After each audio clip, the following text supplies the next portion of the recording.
Hey there YouTube, Super Ben here. I'm going to do something a bit different today. We're going to do a walkthrough of doing Ubers on hardcore in Diablo 2 Resurrected.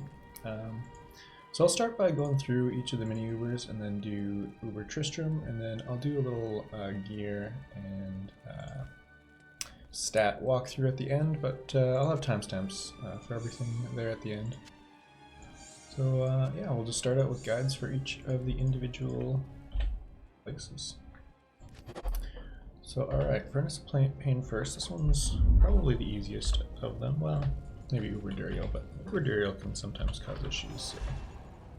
So we just proc our battle orders and put on our holy shield. In there isn't too much here that can be dangerous. The only real thing you've got to worry about here is if you get a lower resist or an amplified damage curse on you, you might want to be a little bit safe, but typically not much here that's all that dangerous, at least for a smiter.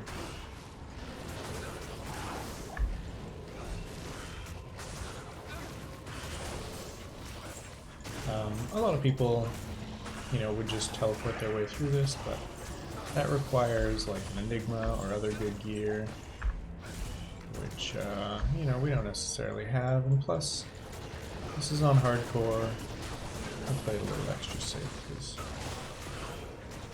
who wants to take risks here in hardcore? I'm just trying to get a torch.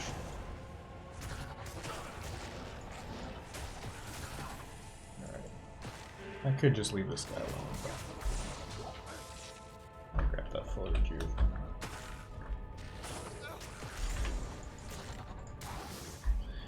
Alright, I'll just re-up my battle orders. I think I've only got like a level 3 battle orders on my, what do you call it?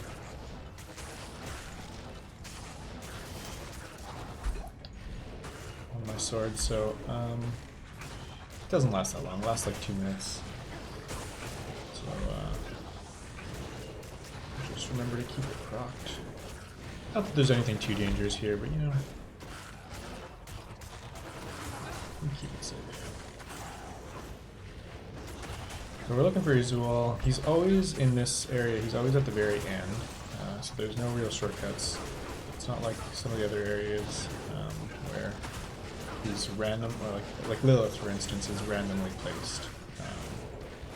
So you're always going to be kind of stumbling upon Lilith, whereas Izzy's just always going to be at the end.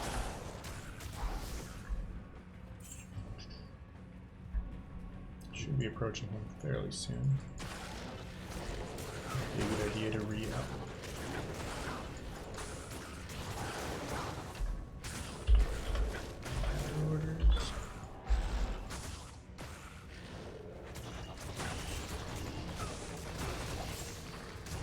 So as you can see, for a smiter who's reasonably geared, I'm not going to face too many issues down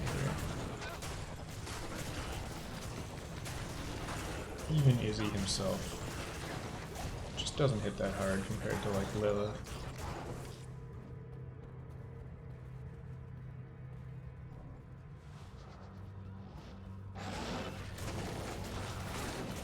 There's a guy.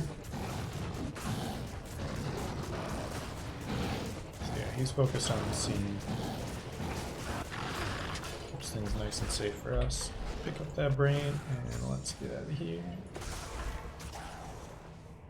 Alright, one down.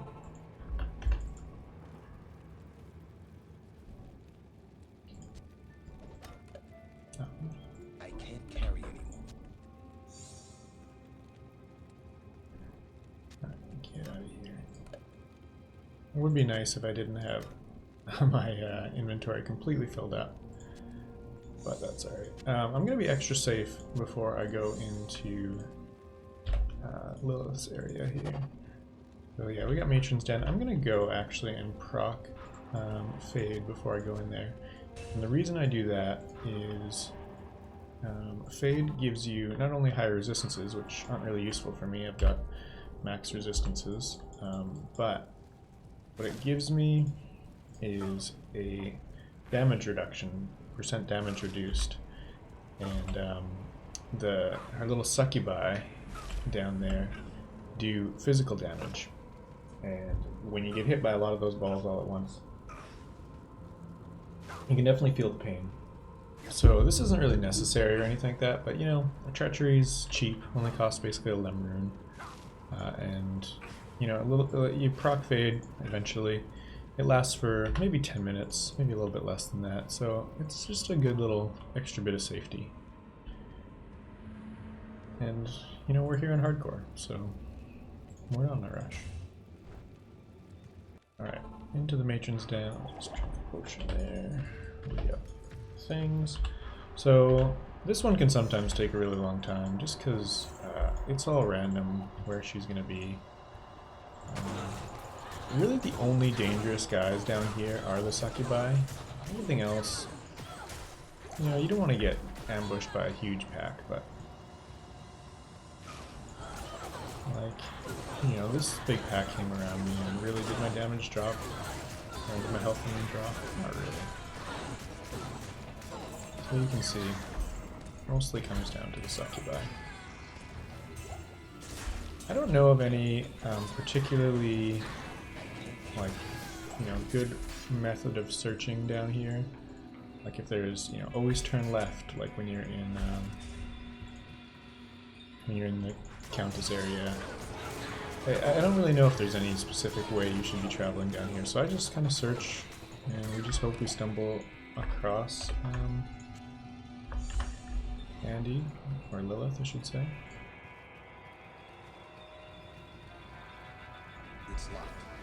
Okay, so these guys are where things get dangerous. You know, you've got a lot of them in a pile. Those balls can all kind of hit you at once. You'll see Hassein's health drop pretty fast if he gets hit by a stack of those at once. Like it really can be dangerous. So I like to kind of spread these guys out a bit. Try not to get hit by too many all at the same time. That one was pretty safe. You just don't want to take any unnecessary risks here. Alright.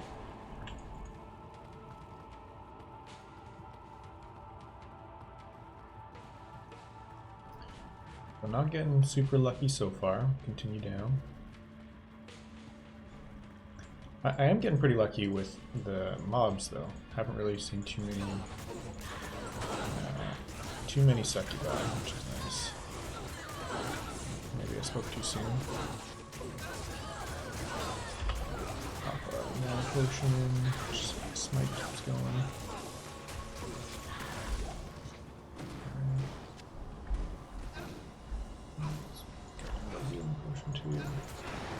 So a bit of a dangerous idea to just jump in like that. I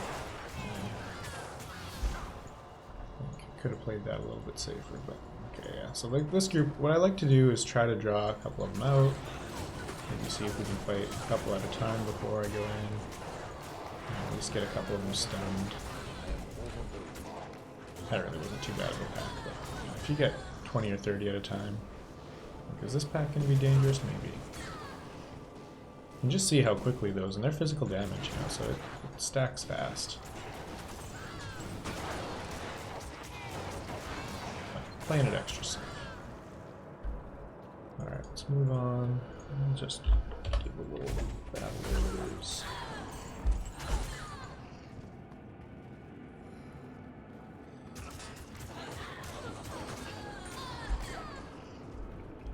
Pick up that small charm life.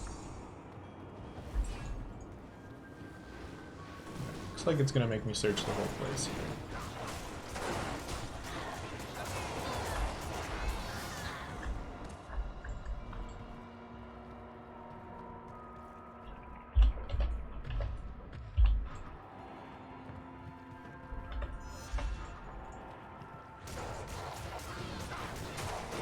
Yeah, like you can see my health drop pretty quick there, and that really wasn't a whole lot of succubi that did that.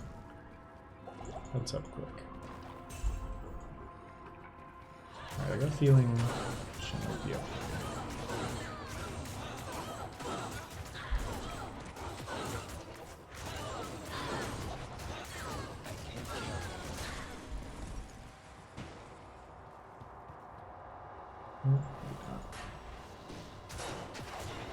Okay, that was a little bit of a pack out there. It's not bad. I usually like to put Hissine in there first, and if I see Hissine's health start dropping really quick, then I know it's dangerous. And if his health doesn't start dropping, then I know I can just rush in there after him. There's definitely been times where he walks into a room and just immediately he's dead, and it's like, all right, well, we're gonna be walking through this one slow.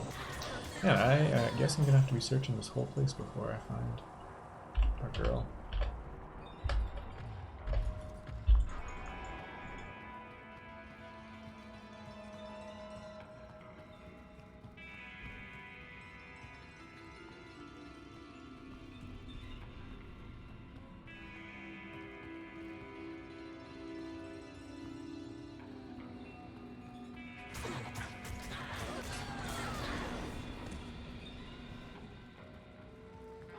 Alright.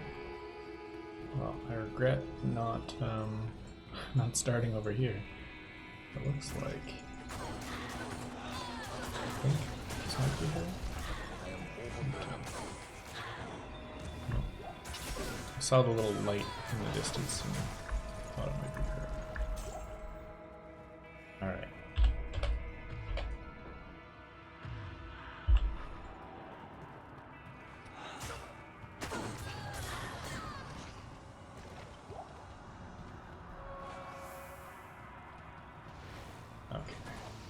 Of course, she's in a pile of succubi, which is never what you want to see.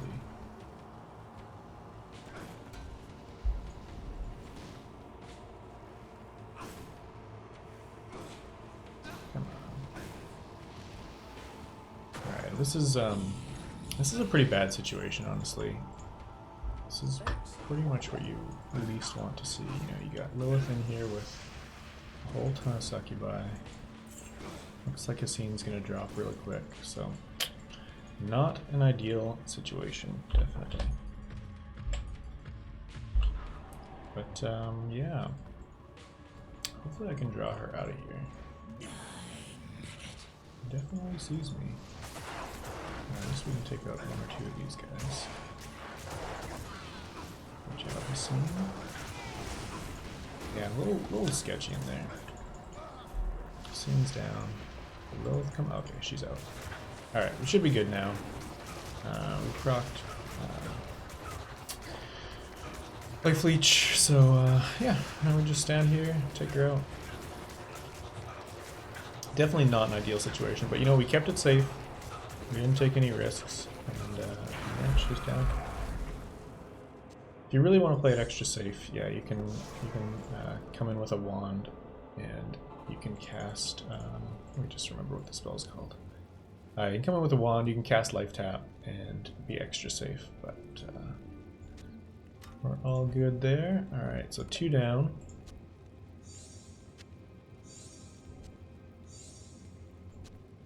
Lilith is really the only scary one when it comes down to that area. Get some potions, resurrect our guy, and then head on down. Afternoon. I don't have gold, god.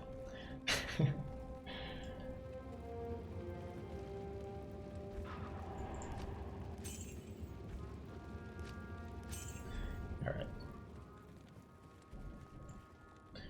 We're just, we're playing it extra safe. Salutations. Alright, open up our 3rd portal. Yeah, remember to keep them spread out, because if they overlap it can cause problems. Oh, one thing before you go into Forgotten Sands, you definitely want to go and do all your procs outside somewhere else before you go in, because sometimes he's standing right on top of the portal, and you know, you just don't want to give Duriel any more advantages. But usually he's just up here, and yeah, this is a nice and easy fight. Sometimes he kills your merc, which we'd prefer not to, but Duriel's Duress free. Alright, nice easy one. Now, to get set up for Tristram, We got a little bit of prep work to do. Put the horn and the brain in there. I like to pop this portal up here, just because it looks nice up here.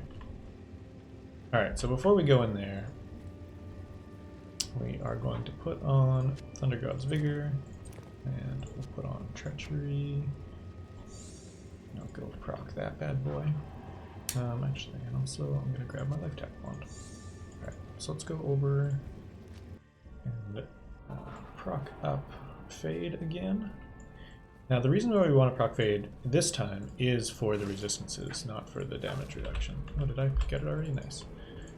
And yeah, the damage reduction, or the, sorry, the resistances are important because Mephisto casts a lower resist on you, and it lowers all your resistances by 125%, which is a lot. Okay, so let's remember to put this back on. That away. Okay, and then the other thing we gotta do, go down to the Frigid Highlands.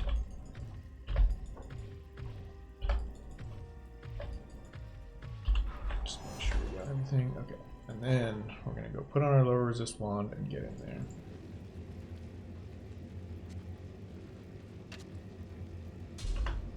Alright. Let's get lower resist ready. Or life tap, I should say, ready. Alright. So we go up to the top here and we slowly draw out Mephisto. Keep it nice and safe. I want to get Mephisto on his own. There he is. Good, good, good. I'm going to draw him all the way up here. Keep him away from everybody else. His minions aren't really that much of a danger. Alright, where's your guy? Make sure you get life tap on him. Okay, we got it. And now, let's go. Okay, so you want the life tap on him because he can hit hard and you want to be stealing health back from him right away. But that was smooth. He cast quite a few of his guys, but that's okay. We'll clear him out a bit and then come back in. Oh, and he killed my guy. That's too bad. I could not bring my merc back, but I just like, you know, we're on hardcore, extra safety. If I have him around, he can just be that little extra distraction, and it might just save my life, so why not? Now we're going to go back to Hergeth, and that'll allow me to get rid of this lower resist wand. Put this guy back on. And I'll probably even put my down goes back on too. Okay, let's go. Yeah, I'll bring my guy back. Why not? As for the other two, mostly I like to do Baal first. I try to draw Baal out at the bottom. If I accidentally draw both out, not such a big deal. I just leave, or I just walk away, and Baal usually follows, and Diablo stays behind. So it's all good. And even if you have to fight both of them at once, they're not too dangerous. Okay. There's Baal. Good, good.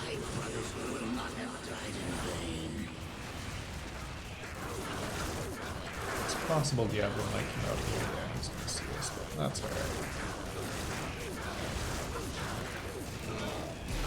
That's down. I mean, if I was playing it less safe, I could just run straight into the middle and fight Baal and Diablo at once. They're really not too dangerous, but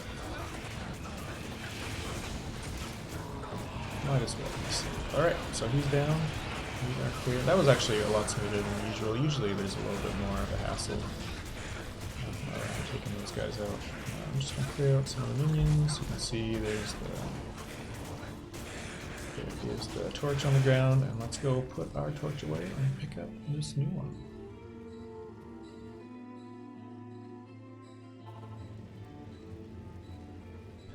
What is it gonna be?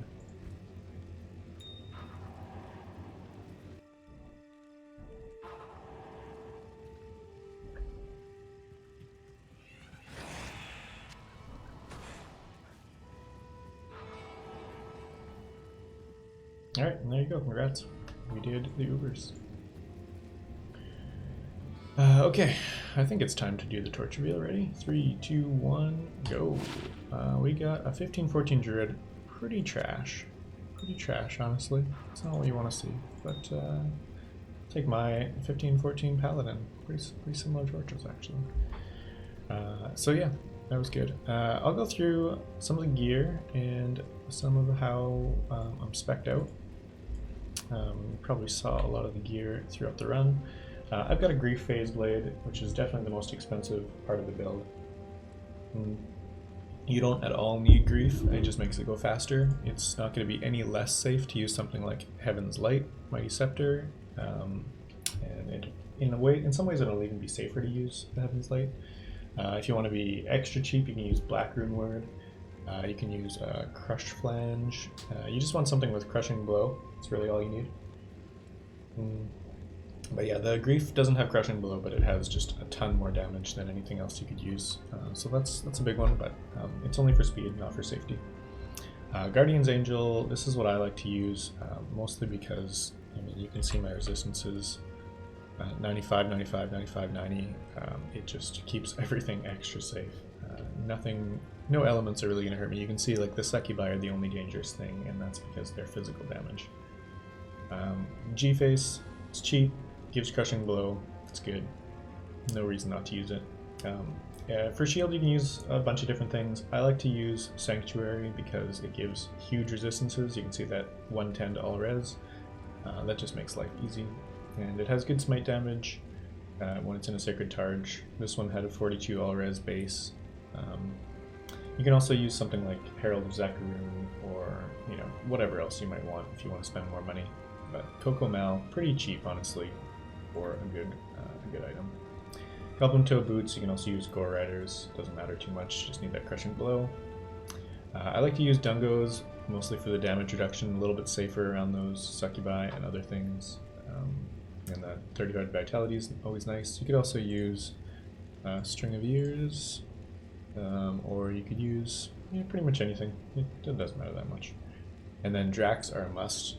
You need that 5% chance to cast level 10 Life Tap on striking. That's all they're for. Having Life Tap just makes Ubers so much easier.